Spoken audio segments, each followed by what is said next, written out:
So guys, I'll give you as many reasons to go through Bhagavad Gita, like why it's a must. So one of the reasons is that whatever you are doing in your life, if it's not as per what's written in Bhagavad Gita, so all of those things that you are doing are a complete waste. That will not be counted. That's the reality.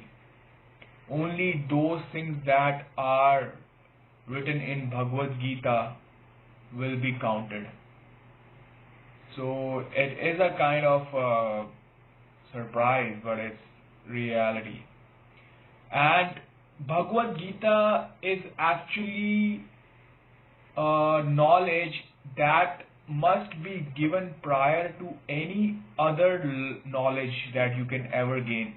You can compare it to any other knowledge in the world, like any means like science, or even you can do spiritual knowledge, whatever you can think of, like NASA or anything, like movies or anything. So if you have Bhagavad Gita knowledge, then you can go to other sources, like you can because Bhagavad Gita doesn't say that you have to stick to Bhagavad Gita. Like it is a kind of Bhagavad Gita is basically is like a completely practical thing. So it means like when you are done with Bhagavad Gita, like you completely understood, then it's time to walk on the path of Bhagavad Gita. So Bhagavad Gita is like becomes a part of you, means you are doing what is written in that, so you don't need the book. Like last level is you throw the book, you tear apart the book, like nobody's gonna say you this thing. Like all the books says, oh, keep it with me, keep it for long, show it to your kids and everything. But this book says when you are 100% aware of what this book says, then you have to throw this book away. You don't need to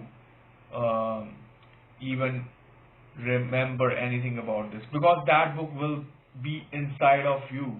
So that book will become a part of you. So you basically become the book. That's actually the last stage, when the book becomes you. So I'll give you some examples of those persons who have achieved that level. Because as per Bhagavad Gita, you can achieve that level by multiple ways. But at the end, you're going to reach to the same situation. Because those people, they work according to the society. They don't work according to like what they need to say. They just say those things that other people can understand, and the work is done. So that's how they help them. So those examples are Jesus Christ, Muhammad, and you can say the other name is Buddha, Mahatma Buddha, and Guru Nanak.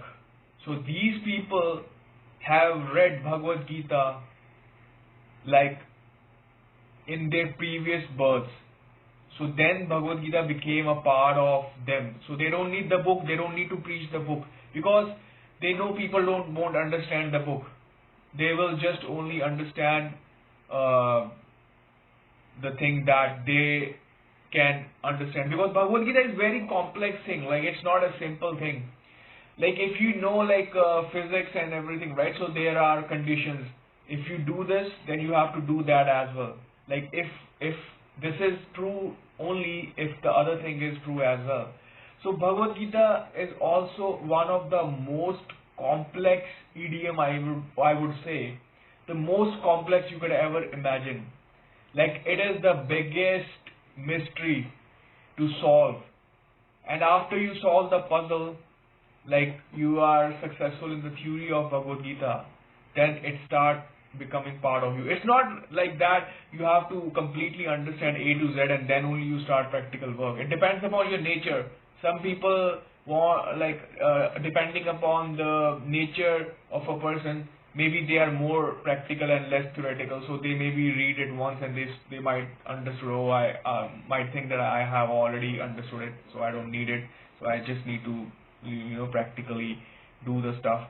Maybe they wouldn't have understood it, but still their effort will be counted, because it's a very deep concept. It's not too easy, guys. It's like because you will be surprised to hear some facts, like Krishna is saying to Arjuna, like, be like a monk and then fight. You are like, how come he's saying like be like a monk is supposed to go to a jungle or somewhere and sit and do some kind of meditation? Like, how can he become a monk and then fight also? Like, then Krishna says, I don't have anyone who is my favorite, or I don't even dislike anyone. So nobody is liked by me and nobody is disliked by me. But then he gives the list of people who he likes. Like, you will be like, why is he saying that? Why? It doesn't make any sense. But it will make sense to you if you go in depth of Bhagavad Gita. So Bhagavad Gita is actually, like, I'll give you the example of Arjuna. So Mahabharata is actually a tree. There is a bird sitting on the tree. That's Krishna. So you have to go deep and deep and deep, and then you have to focus. So after you ignore the tree, then you go to the bird. Then you ignore the bird as well. Then you go to the eye of the bird. I'm giving an example like how Arjuna used to throw his arrow. So bird's eye is actually Bhagavad Gita, and in that depth. So I'm going to say something that is against ISKCON people. So they are giving you a kind of imaginary fantasy world that's not true. Because they are saying if you do all these things, then you will go to Krishna, and then you will be part of his life, and you will perform the things that he's doing. You play with him, and there will be beautiful girls over there. There will be like so many fruits, food and everything. Like, it's a fantasy world. Like, they are saying do bhakti and then you will, bhakti means